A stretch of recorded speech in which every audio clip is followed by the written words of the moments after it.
A plush white leather seat, spacious legroom, champagne chilling in a crystal glass. This is what first-class travel promises. But for one man at the airport, the dream of luxury turned into a nightmare of humiliation.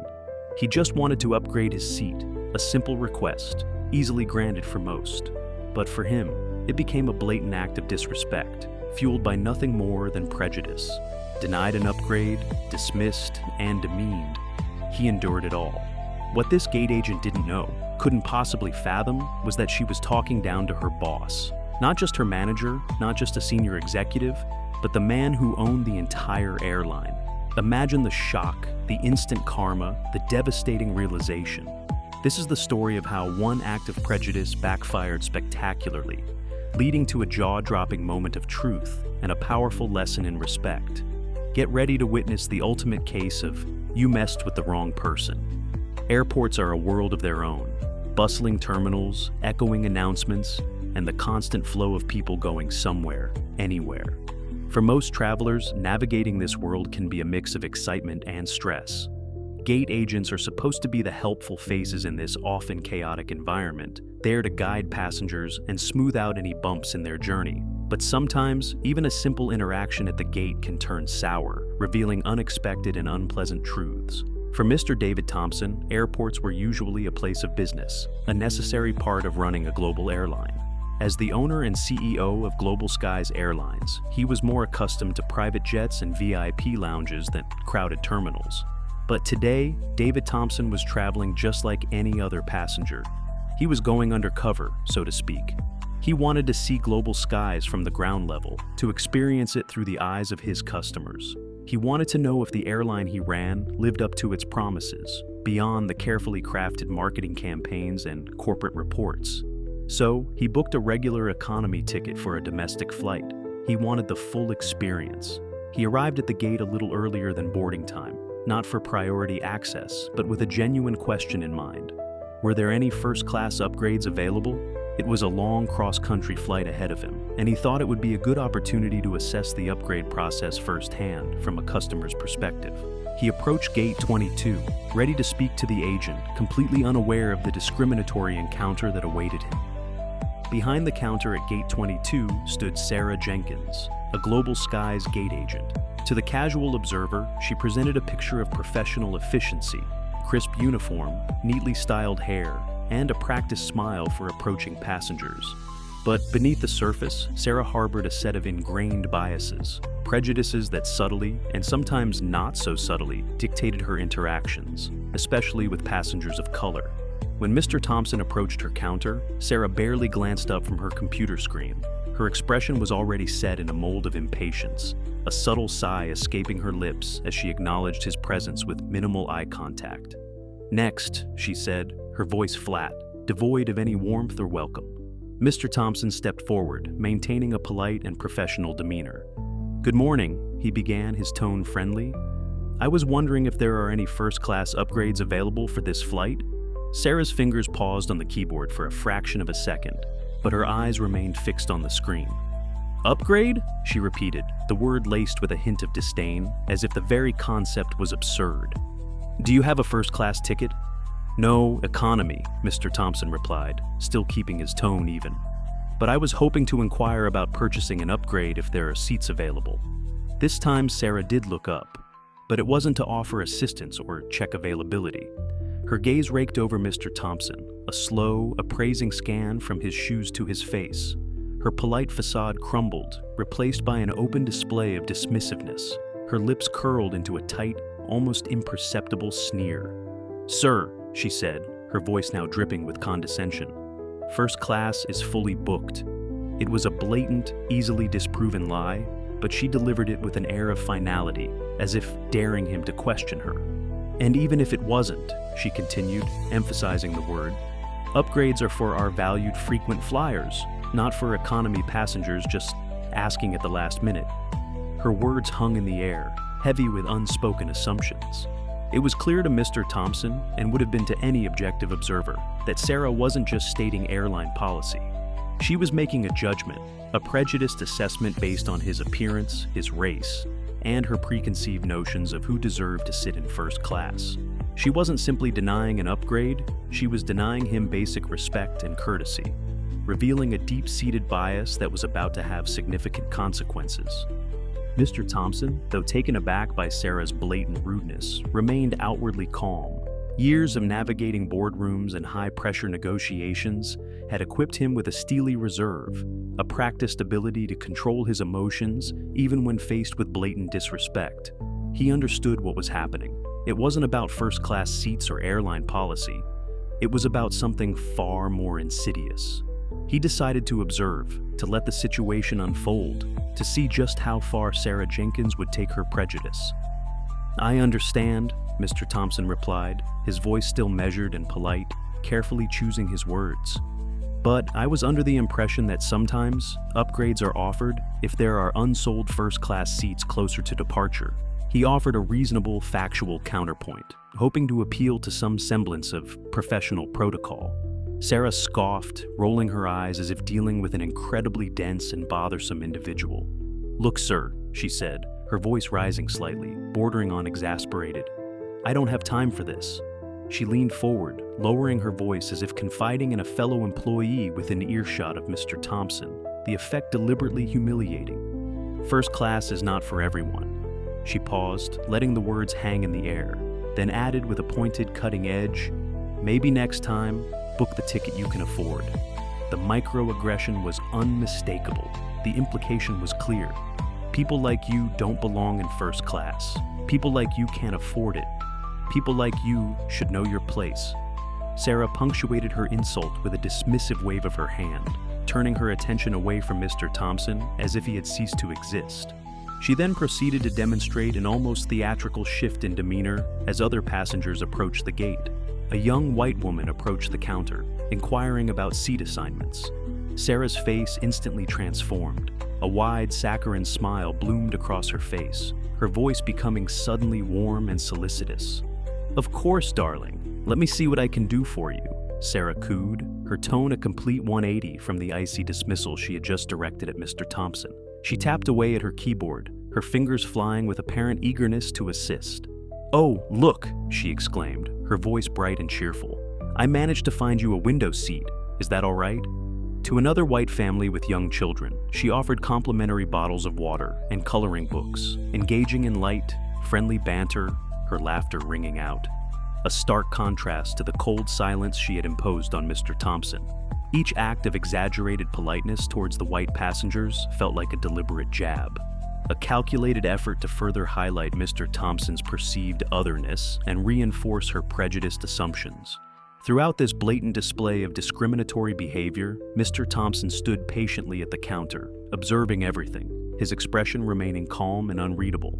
Inside, however, a cold anger was simmering. He was witnessing firsthand the kind of subtle, yet deeply damaging prejudice that he knew plagued not just his airline, but society as a whole. He had come to Gate 22 seeking information about upgrades, but he was leaving with a stark, undeniable lesson about the insidious nature of bias, and a growing resolve to address it head-on. Mr. Thompson had seen enough.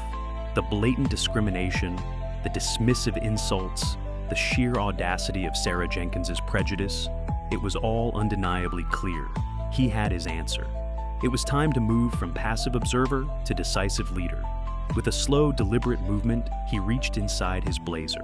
Sarah, still pointedly ignoring him and fawning over a newly arrived white couple, didn't even notice. From his inner pocket, Mr. Thompson withdrew a slim, leather wallet.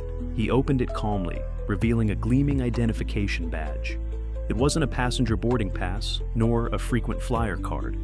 It was something far more significant. His Global Skies Airlines corporate identification. He placed the wallet and badge deliberately on the polished countertop, sliding it slowly, almost silently, across the surface towards Sarah. The quiet slide of leather and metal finally caught her attention. Sarah glanced down, her eyes initially unfocused, still smiling brightly at the white couple she was assisting. But as her gaze landed on the badge, the smile froze. Her eyes widened almost imperceptibly at first, then widened further as she began to register what she was seeing. "Perhaps," Mr. Thompson said, his voice now calm, but carrying a new, unmistakable edge of steel. You should double-check who you're speaking to, Ms. Jenkins." Sarah's eyes snapped up from the badge to Mr. Thompson's face. The cheerful, practiced smile vanished completely, replaced by a dawning expression of utter disbelief. She stared, unblinking, her mind struggling to reconcile the dismissive, economy passenger she had just been berating, with the words emblazoned on the badge in front of her. David Thompson, CEO, Global Skies Airlines. The blood visibly drained from Sarah's face. The carefully applied makeup seemed to stand out starkly against her suddenly pale skin. Her jaw dropped slightly, her mouth opening and closing silently, like a fish gasping for air. The confident, condescending gate agent had evaporated, leaving behind a terrified employee, frozen in place, the full weight of her catastrophic error crashing down upon her. She reached out a trembling hand, picking up the ID badge as if it were a venomous snake. Her eyes darted back and forth between the badge and Mr. Thompson's face, desperately searching for any indication that this was some elaborate, cruel joke. But Mr. Thompson's gaze was unwavering, his expression calm, authoritative, and utterly devoid of humor. The horrifying truth was undeniable. Sarah Jenkins's carefully constructed world began to crumble around her, piece by agonizing piece. Panic flared in her eyes, and a desperate, stammering apology began to spill from her lips. Mr. Thompson?" she choked out, her voice barely a whisper, trembling with fear. I didn't realize." Her carefully rehearsed customer service script had completely deserted her, replaced by a jumbled mess of incoherent words. "I'm so sorry. There must be a misunderstanding. Mr. Thompson allowed her to flounder for a moment, letting the weight of her realization sink in fully. Then, he cut through her panicked stammering with a voice that was calm, controlled, but now edged with an undeniable authority. "There's no misunderstanding, Ms. Jenkins," he stated, his tone firm and unwavering. "Your behavior was unacceptable, unprofessional, and frankly, discriminatory." He leaned slightly closer, his gaze unwavering, ensuring his words landed with their full impact. "You made assumptions about me based on my appearance, and you treated me with blatant disrespect. That is not the standard of service we expect at Global Skies Airlines. It is not the standard of basic human decency we expect anywhere." He didn't raise his voice, didn't resort to shouting or public humiliation. His quiet, measured words were far more devastating, far more impactful than any angry outburst could have been. He turned his head slightly, his eyes catching the attention of a nearby Global Skies supervisor, a woman in a sharp suit who had been observing the increasingly tense interaction with growing concern. Mr. Thompson gestured subtly in Sarah's direction. "Please ensure Ms. Jenkins is relieved of her duties immediately," he instructed the supervisor, his tone leaving no room for argument. "I will be speaking with HR about this incident." The supervisor, instantly recognizing the CEO and understanding the gravity of the situation, nodded sharply, her face paling as she grasped the implications.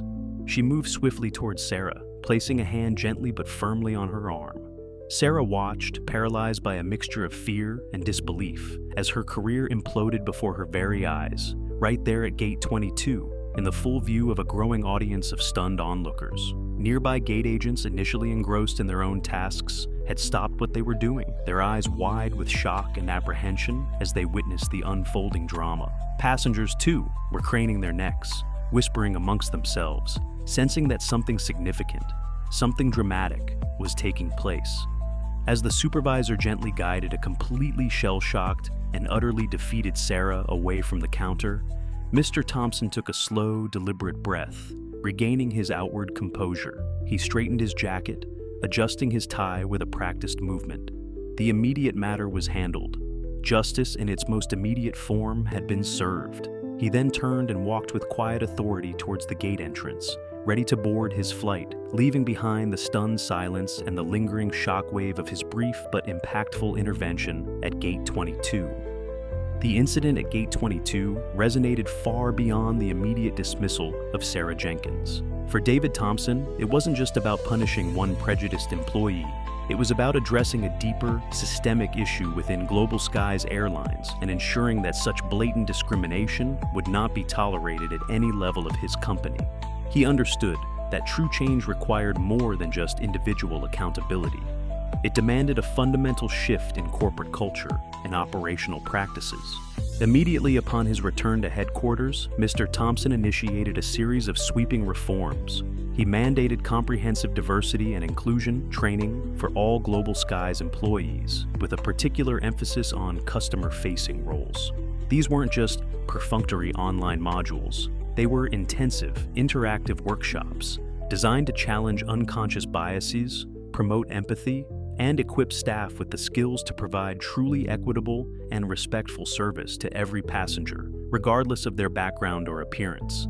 The training programs went beyond surface-level sensitivity training.